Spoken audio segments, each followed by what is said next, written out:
ё-моё, кто-то сейчас без колес останется. Охренеть. Так у него внутреннее колесо пустое. Так, дай-ка побыстрее съебаться отсюда. Да, внутреннее колесо пустое. А как ему сейчас скажешь? Никак. Только если по рации. А едет ему вообще все равно.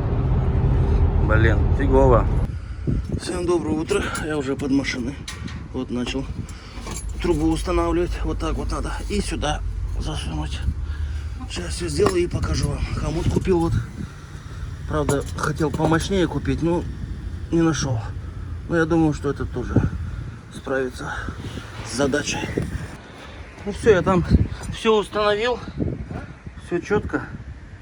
Теперь надо запустить и посмотреть, что там у меня скрипит. Взял вот этот прибор, сейчас буду тыкать там вокруг передней крышки.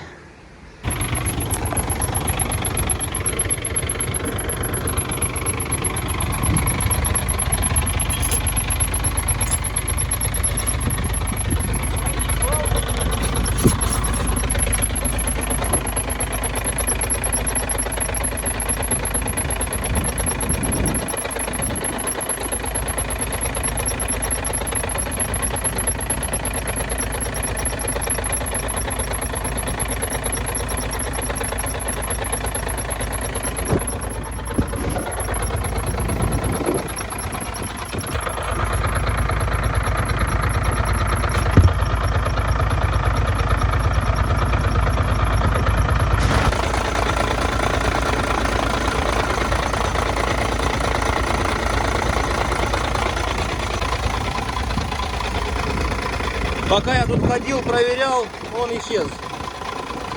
Ну, больше не слышно.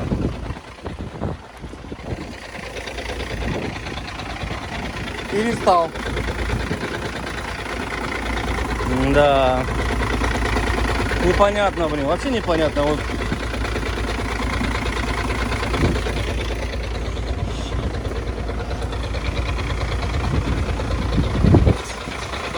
Сейчас как-то двигатель не так шумит, потому что выхлопная система сейчас исправна.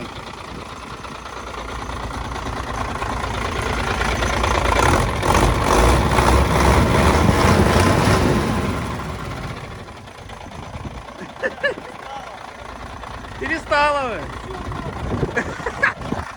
Петрозаводск езжай, да? А хер его знает, что за фигня, блин. Явно вот начинаю вот скрипеть в начале, да, когда запускаешь. А уже потом, наверное, что-то там мажется, да, и перестает. Может быть, даже втулка какая-то. Там говорят, какие-то бронзовые втулки в передней крышке есть. Может быть, они, хер его знает. Ладно, что, я доволен, то, что эту трубу глушителя установил. Хомуты я поменял местами. Тот, который я купил, ну, фигня полная. Он не для глушителей, он для патрубков. Потому что, ну, он не сжимает ни хрена. Здесь я установил вот такой хомут. Здесь все идеально. Вот так вот. Ну, не чувствуется, чтоб дуло. Вообще идеально. Так, надо чуть-чуть поднять спереди подвеску. Видите, жопа чуть выше, чем перед. Сейчас отрегулирует, как раньше было там этот кран уровня пола. А так, что сказать, я доволен. Анчик будет работать. А, еще, может быть, сейчас переоденусь и поеду быстренько посмотрю, что там с кабиной, на каком этапе она. Ладно, что, надо переодеться. А я уже на месте. Вот она кабина. Вот что уже сделали. Порог правый заварили. Изнутри тоже. Вот это все будет чиститься, выравниваться, грунтоваться и краситься. Здесь он начал варить эти стенки боковые. Но у него металл закончился. Ждет, сегодня должны привезти. И будет дальше варить. Вот эти вот окошки, я сказал, что полностью наглухо их закрыли. Ну, потому что, ну, зачем они не нужны? Ну, я думаю, еще месяц. Но я их торопить не буду. Пускай делают нормально, чтобы надолго. Зачем их торопить?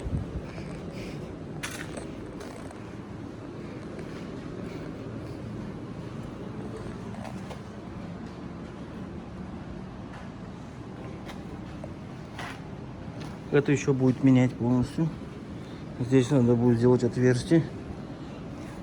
Этот старый кусок, он где-то здесь валяется, он по нему будет делать отверстие.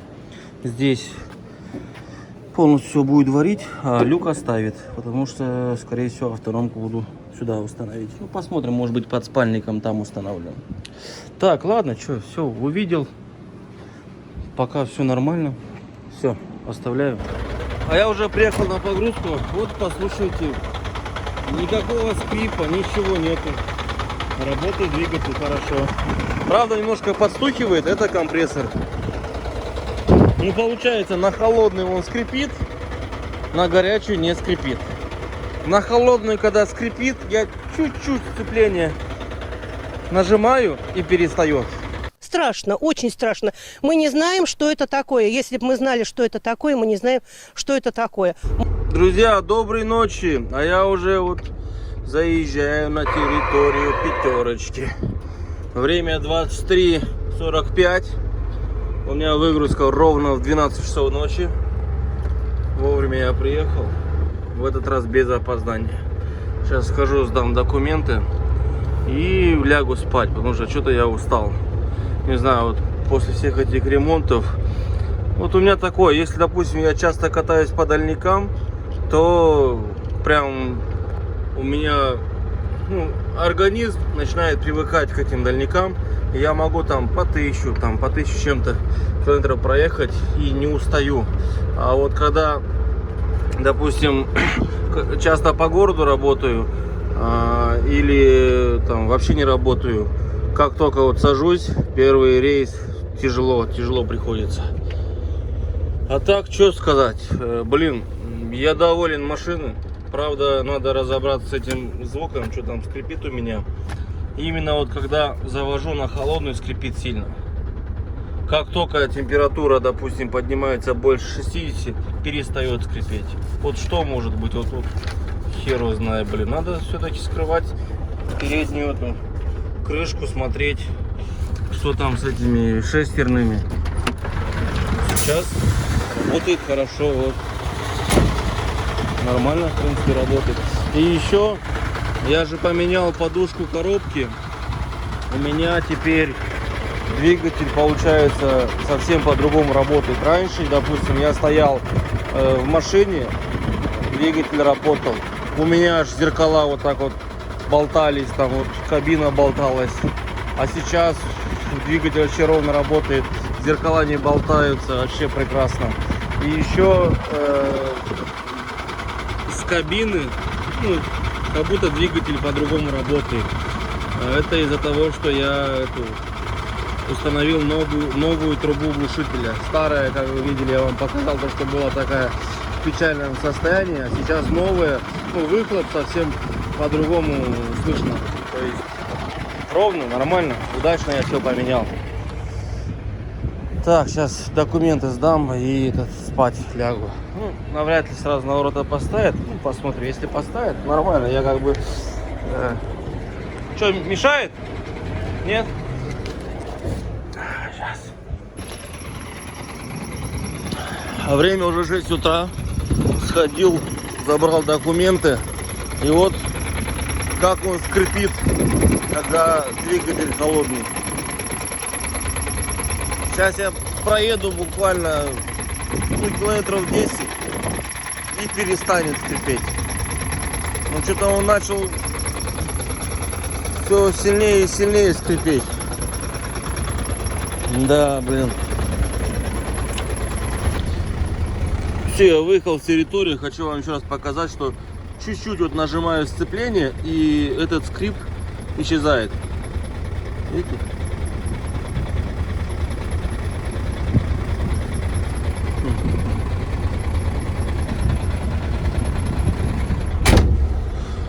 ё-моё, что может быть, а?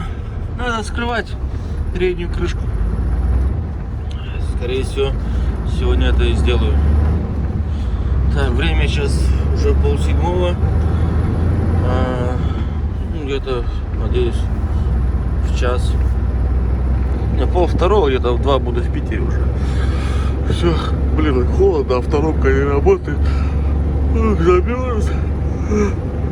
Ой, давно я так не замерзал. Все, погнали.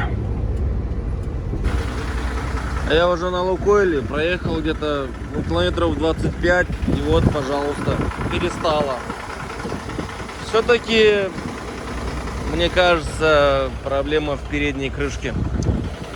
Надо снять обязательно, но для того, чтобы ее снять, надо на Авито купить переднюю плиту этого двигателя. Потому что, ну, во-первых, если вы помните, там у меня трещина на ней была в районе ТНВД. И еще, где вот крепится ТНВД, там все разбито. Там должны шпильки быть, все четко, красиво, но там шпилек нету. Там эти насквозь болты через плиту. Если я уже сниму переднюю крышку, желательно и эту плиту поменять. 10 тысяч стоит на Авито, я ее уже нашел. Так что попозже, ну сегодня я ее закажу с Нижнего Новгорода. Через пару дней она будет уже в Питере. И сразу можно будет снять и посмотреть, и заодно посмотреть, что скрипит, и заодно поменять эту переднюю плиту. Так, ладно, сейчас пойду я схожу, кофе себе возьму и помчу в Питер. А я уже в Питере, время 2:30, и нахожусь я в магазине Окей на Типанова. Попросили приехать сюда для того, чтобы загрузили меня битком пустыми палетами и отвезти их на склад на Софийской. Окей. А я уже приехал, вот встал на 33-е ворота. Привез я им ровно 222 палета. Начали выгружать. По поводу того, что я хотел сегодня начинать там разбирать переднюю крышку, для того, чтобы посмотреть на эти шестерные. А вот все. Закончили, сейчас отъеду. Пока ничего не буду делать. Завтра утром, завтра часов где-то в 11-12 должен приехать моторист знакомый. И он послушает, сам лично хочет послушать вот этот скрип. И сам посмотрит, может вдруг он как моторист как-то поймет, заметит, откуда этот скрип. Вот я сейчас завел, нет, не скрипит ничего. Температура 60 градусов. Как только чуть падает температура, начинает скрипеть. Вот что такое, как это понять? Друзья, всем снова привет. Ну что, можете меня поздравить. Я победил этот скрип. Теперь больше ничего не скрипит. А проблема была вот в этом пыльнике, который одевается вот сюда на демпфер. Давайте сейчас залезу, покажу вам. Вот смотрите, получается, этот пыльник одевается вместе с демпфером сюда. Вот так. Это специально, скорее всего, для того, чтобы сюда грязь не попала, там пыль, где сальник. И он, получается, касался передней крышки. Вот она здесь алюминиевая, чуть она блестит. Если даже вот так посмотреть, видите? Но она не должна касаться. Видите? И получается, она скрипит, когда холодная. Как нагревается, перестает. Она скрипит, допустим, я нажимаю сцепление, перестает, потому что коленвал чуть-чуть, миллиметр, да, выходит вперед, и здесь появляется зазор между этой крышкой, между этим пыльником и передней крышкой, и перестает.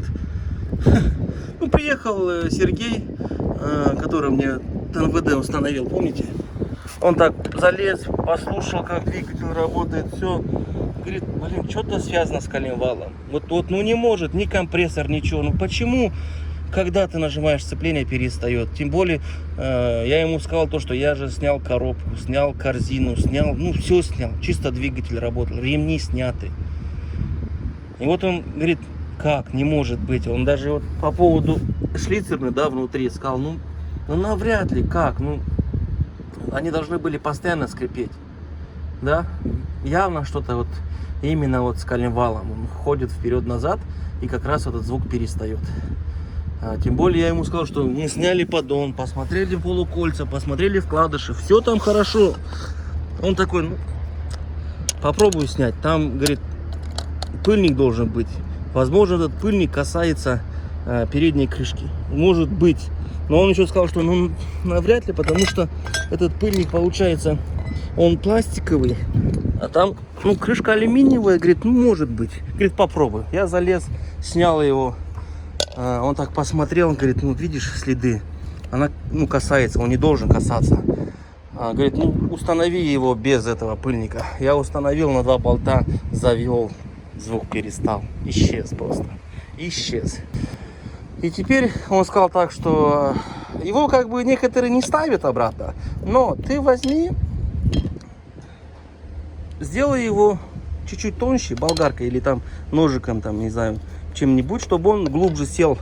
Вот сюда он должен глубже сесть, чтобы он не касался там. Но при этом, чтобы туда грязь, там ничего не попало. Все, слава богу, блядь. Я уже думал, блин, что может быть уже все мне там коленвал, там кольца, там полукольца, эти, как они еще раз называются. Ну, короче, вы поняли. Я уже переживал, я во вторник, 17 числа должен поехать в Кандалакшу, взял груз, а тут на тебе он скрипит. Я уже Андрюхе сказал на Беломане, говорю, Андрюх, если я не сделаю его, поедешь ты. Я еще вот эту переднюю плиту же заказал с Беларуси, с Бреста, за 5250. И, ну, я посмотрел на Авито, нашел за 10 и за 5250. Конечно, купил эту дешевле, да? А оказывается, доставка, блин, дорогая из Беларуси сюда, в Питер. 3900 доставка. И получается, ну, почти, ну, 9150. Ну, раз я уже ее заказал, да, оплатил, все, она будет в конце недели. Я думаю, что где-то до Нового года придется скрывать перед двигателя и поменять ее. Потому что, смотрите, здесь ТНВД же на нее одевается, а здесь должны быть шпильки. Ну, красиво, все четко, да. У меня шпилек нету. У меня просто стоят болты насквозь, с двух сторон шайбы. Иногда, пару раз я заметил, эти болты ослабляют. Мне приходится их крутить обратно, закручивать. И еще с той стороны, давайте я вам покажу, где этот, как называется, генератор. Здесь тоже в этой же плите. Вот. Видите, там гайка вот так, длинная, видите, гайка длинная. В этой же плите должно отверстие быть специально, вот где, ну, кто разбирал, знает, когда ты натягиваешь ремни, потом снизу болт под головкой на 17, ты закручиваешь, и генератор все становится мертвым. Здесь нету, тоже кто-то сломал. Мне пришлось насквозь, ну, болт подлиннее и гайку туда поставить. И еще что? Да, еще прокладка там течет у меня под передней крышкой. Надо тоже снимать, все менять. Короче, я заказал уже 4 прокладки заказал. Потом надо будет еще на масляном, как он мне сказал, там внутри под крышкой там еще прокладки должны быть. Я закажу тоже их такие маленькие. Масляный насос или что-то такое, короче. В принципе, все. Я сейчас установлю, заведу, покажу вам на холодно, что ничего больше не скрипит, и все. В принципе, могу сказать всем спасибо за просмотр и спасибо тем, кто переживал. Все, 17-го поеду в Кандалакшу. Как-то вот так. Все, ладно, сейчас соберу обратно. Температура ровно 40 градусов. Завожу. Давление масла. Все, теперь послушайте. Все, больше ничего не скрипит. Ура! Заработало! Работает очень хорошо двигатель, правда. компрессор ему мешает нормально работать. Это мне даже Сергей моторист сказал, то что компрессор надо что-то с ним делать, регулировать, либо может быть проблема в самом компрессоре, либо может быть еще проблема в этой, в шестерной, которая крутится рядом с шестерной от компрессора. Но это уже будем смотреть, когда будем менять эту переднюю плиту. А так, по поводу этого шкифа я взял этот пыльник. Вот, видите, компрессор сбросил, сразу другой звук двигателя.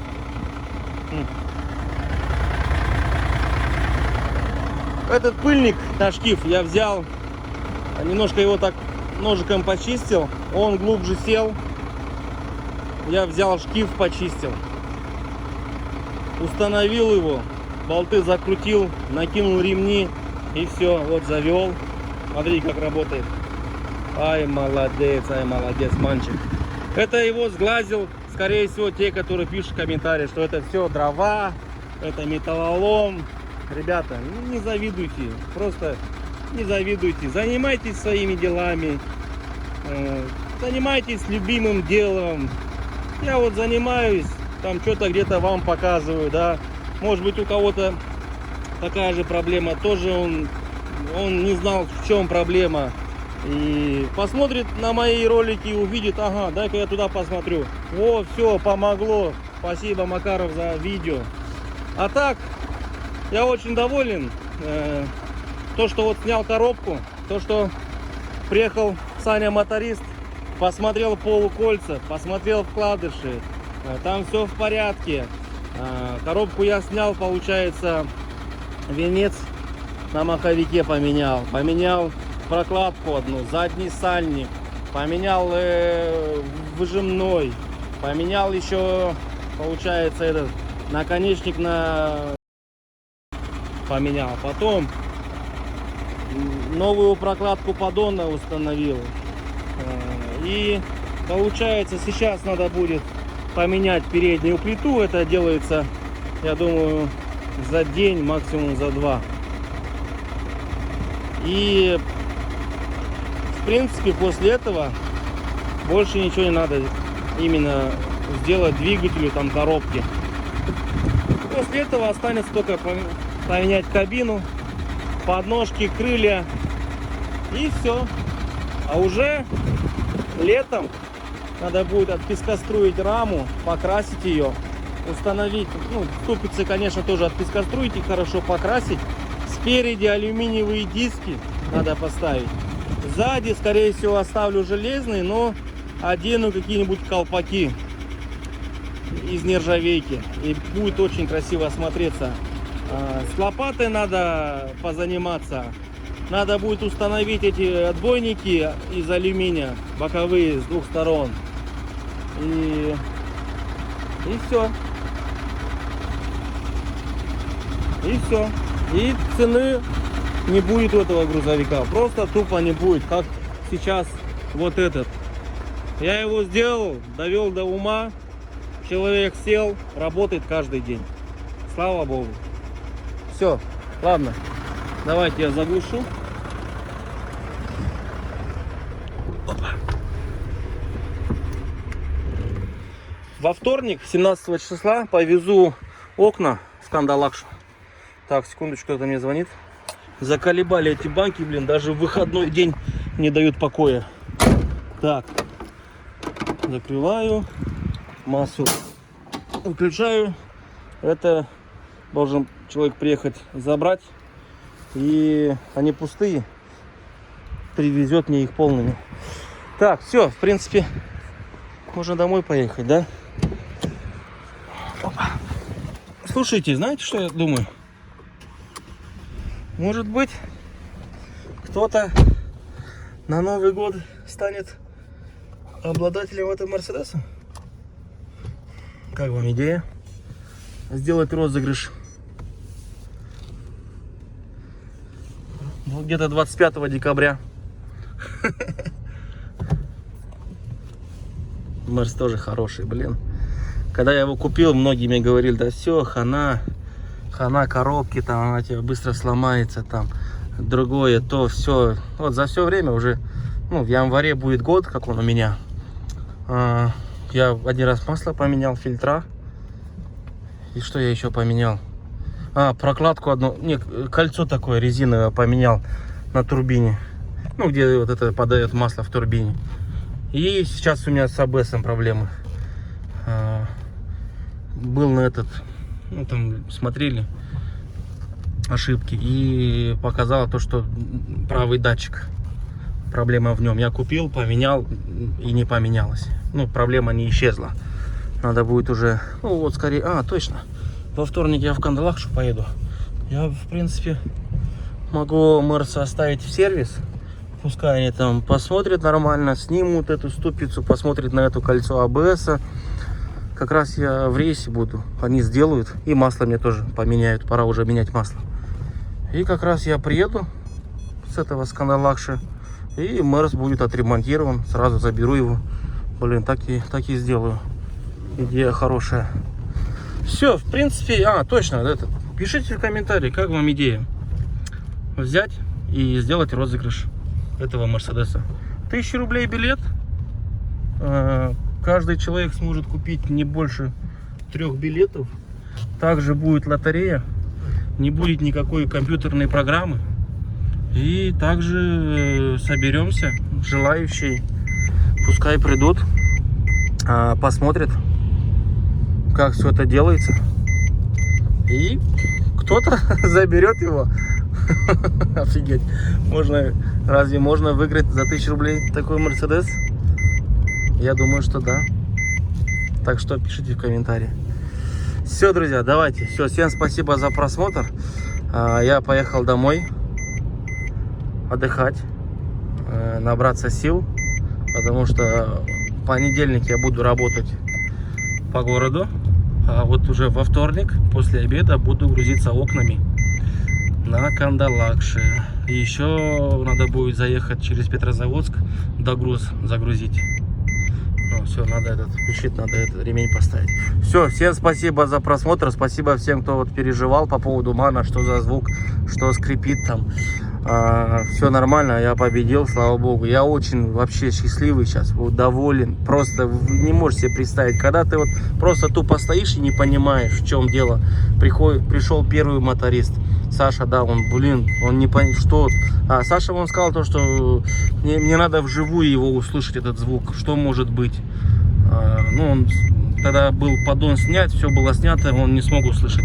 А уже вот Сергей тоже походил там, залез под машиной, посмотрел там вот этот ПГУ, посмотрел выжимной подшипник, там полез фонариком, смотрел, потом послушал, где насос, там заводил, нажимал сцепление, опять слушал. И в итоге сказал, ну, говорит, там впереди этот пыльник должен быть. Может быть, этот пыльник касается передней крышки двигателя. На некоторых машинах этот пыльник вообще железный, а вот здесь он у меня пластиковый. И в итоге я такой залез, быстренько открутил эти болты, там шестигранник на 14, снял этот шкив, поставил его обратно на 2 болта. И ни в коем случае, если вы будете снимать, ни в коем случае нельзя заводить двигатель без этого шкива. Хотя бы его на 2 болта поставить. Я так и сделал, поставил его на 2 болта, завел, все, скрип пропал. Я аж просто, я говорю, Серега, спасибо огромное, сколько с меня? Он говорит, да ничего не надо. Я говорю, как ничего не надо, Серега, ты что? Я ему 2 рубля скинул. Наверное, он доволен, и я очень доволен. А еще я договорился с Серегой, то, что где-то через месяц, максимум 1,5, я загоню мана к нему на работе в Шушары, и он там поменяет переднюю плиту. И еще он хочет посмотреть на полукольца и вкладыши. Скорее всего, их тоже надо будет поменять, потому что этот пыльник не просто так начал касаться передней плиты. Явно, как Серега сказал, то, что коленвал начал ходить больше, чем положено вперед-назад. И поэтому вот пыльник начал касаться. Но он сказал то, что это не криминал, может так кататься, но в ближайшее время надо будет обязательно на это посмотреть. И он за это хочет, за эту работу 25 тысяч. Это полностью за замену, получается, вкладыши, полукольца, замену плиты. Потом он еще постарается убрать и вот этот вот звук компрессора, вот это вот стучание постарается убрать. И я считаю, что это немного. Как бы я ему предложил, говорю, давай у нас тут на стоянке сделаем, поменяем. Я, если что, заранее солю антифриз, там сниму поддон. Ну, такое, знаете, как говорится, буду как бы облегчать работу мастера, да. Но он сказал то, что нет, я так не работаю, либо я все делаю сам, либо ничего не делаю. Я говорю, хорошо, ладно, так я бы там все это бы сделал, слил там, и он бы не попросил 25, а там, грубо говоря, 15. Ну, 25 я считаю, что это немного, это нормально, в принципе, за день, там, за два, он, ну, за 2 дня, ладно, 2 дня. Да, в принципе, там и день, если у тебя все есть, грубо говоря, прокладки, все рядом в наличии, да, то можно все это за день сделать.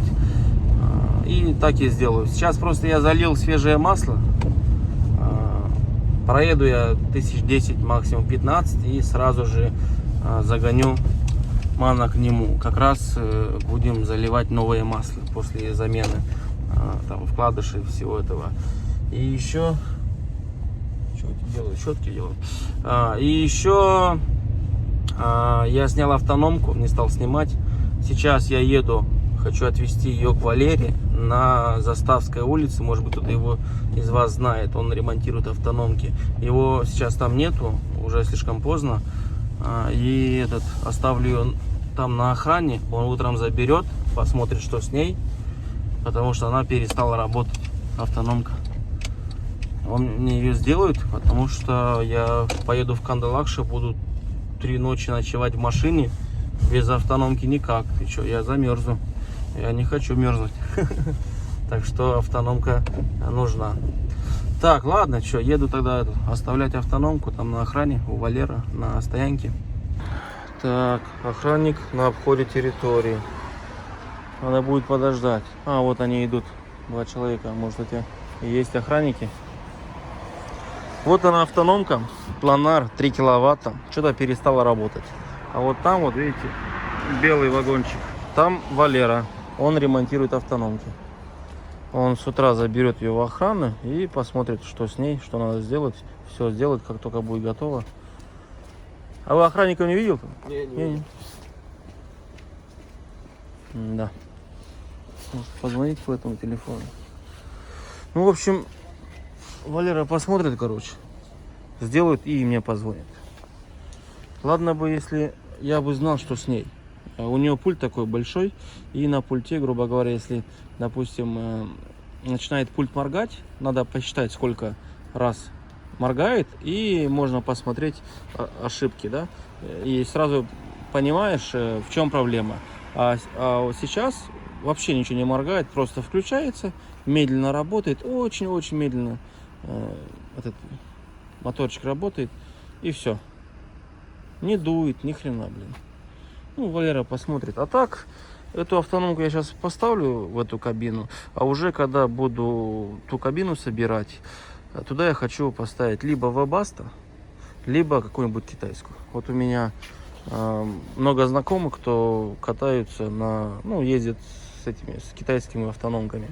Блин, они довольны, говорит, ну там 7, 12, ну ладно, 15 тысяч. Ну, они поставили уже там год-два, катаются без проблем. Webasto мне тоже нравится. А вот это вот Планар, да, ну она какая-то вонючая, не знаю. Блин, ну, невозможно спать нормально в машине с этой автономкой. Она, для кузова, так что эту, скорее всего, я, когда уже поставлю ту кабину, эту я поставлю в кузове на белом мане. Потому что, когда на улице будет минус 20, зачем мучить рев, когда можно дополнительно включить автономку? Хорошая идея. Блин, где-то охрана, может, проеду по территории, посмотрю. Может, я его там где-то увижу. Ладно, давай багажник поставлю сейчас. Ну все, оставил автономку. Теперь надо быстренько поехать домой отдыхать, отдыхать. И что, ролик уже большой. Всем спасибо за просмотр. Всем удачи, всем пока. И до новых встреч, друзья. До новых встреч.